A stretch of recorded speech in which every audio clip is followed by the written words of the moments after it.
बच्चों, आज हम आपको माइक्रो, लघु व मध्यम श्रेणी के पैमाने के उद्योगों के प्रति सरकार की क्या नीति है, सरकार का क्या रवैया है, इसके बारे में संक्षिप्त जानकारी देंगे।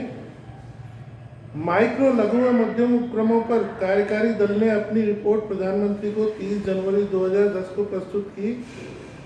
उसमें इनके विकास का रोडमैप सुझाया गया था। इसमें निम्न 6 क्षेत्रों के बारे में दिशा निर्देश दिए गए थे: साख, बिक्री, श्रम, पुनर्वास व विकास नीति, आधार ढांचा, टेक्नोलॉजी, दक्षता विकास, कराधान एवं उत्तर पूर्वी क्षेत्र व जम्मू कश्मीर के संबंध में विकास के विशेष उपाय सुझाए गए थे।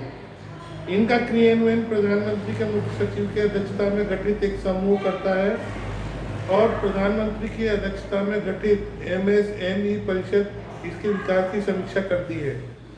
यानी कि प्रधानमंत्री के अध्यक्षता में ये MSME की परिषद की विकास की समीक्षा करती है। इसका विवरण इस प्रकार है।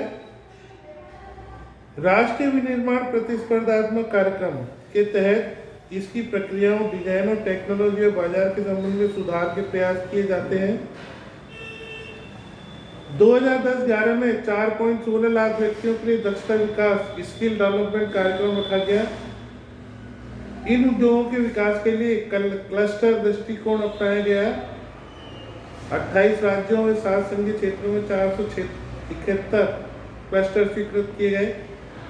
साख गारंटी कोष स्कीम में 1.5 लाख MSE प्रस्ताव के तहत 7,568 करोड़ का कर्ज स्वीकृत किया गया।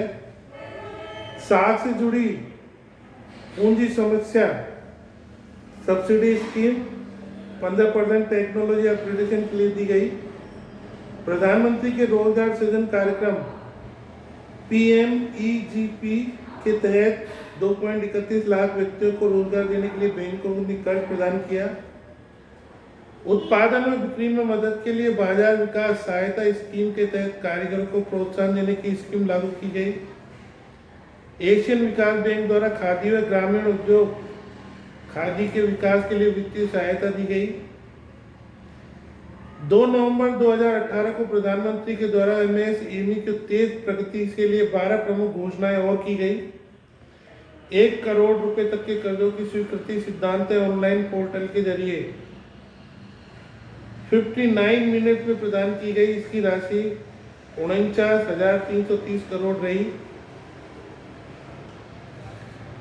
Trade receivable electronic discount system TREDS portal के द्वारा 500 करोड़ रुपए से अधिक व्यापार करने वाली सभी कंपनियां बैंकों से उधार ले सकेंगी।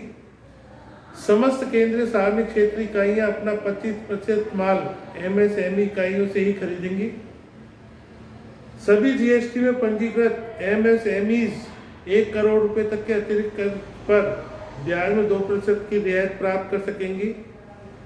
MSMEs के 25% तक की खरीद में महिला उद्यमकर्ता समूह का 3% आरक्षित होगा।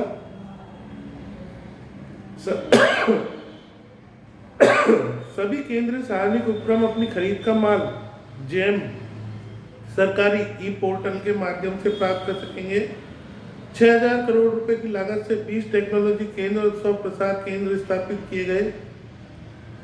फार्मा क्लस्टर की 70% लागत भारत सरकार वहन करेगी। वर्ष में एक बार ही 8 श्रम कानूनों 10 शहरी नियमों को रिटर्न फाइल किए जा सकेंगे। इंस्पेक्टर द्वारा विजिटों को रैंडम आधार पर तय किया जाएगा, जिसमें फार्मों को लाभ होगा। वायु व जल प्रदूषण के मामले में 10% MSME इकाइयों को ही निगरानी की जा सकेगी। मामूली गलतियों के लिए उद्यमकर्ता अदालत नहीं आएंगे, उन्हें सुगमता से निपटा लिया जाएगा। आशा है कि इन सहूलियतों के साथ MSME को अपना काम में ज़्यादा आसानी होगी। इस प्रकार से सरकार के द्वारा ये माइक्रो, लघु और मध्यम पैमाने के उद्योगों के प्रति अब तक का रवैया रहा है। अब इसकी समस्या क्या क्या है, इसके बारे में हम संक्षिप्त जानकारी आपको देंगे। एक तो कच्चे माल की बहुत समस्या होती है इनके लिए, और एक पूंजी की बहुत कमी होती है। बिक्री व प्रमाणीकरण में बहुत कठिनाई आती है। ऊंची लागत बैठती है, ऊंचा मूल्य व कर भार होता है। समय पर भुगतान नहीं मिलना, माल का एकत्र हो जाना, ये एक बड़ी समस्या है। इंफ्रास्ट्रक्चर की कमी, लघु उद्यमकर्ताओं के लिए व्यवहारिक कठिनाइयाँ, सरकारी नीति का लघु उद्योगों पर दुष्प्रभाव पड़ता है। इस प्रकार से ये प्रमुख रूप से इनकी कठिनाइयाँ हैं जिन्हें सरकार को दूर करने की प्रयास करती रहती है, और बार बार इनके बारे में सरकार जानकारी भी देती रहती है, और समय समय पर इनको अपनी निगरानी में रखते हुए समिति के द्वारा गठन करके इनको और अधिक सुचारू रूप से चलाने के लिए समय समय पर नीतियाँ और सुझाव देती रहती है। That's all.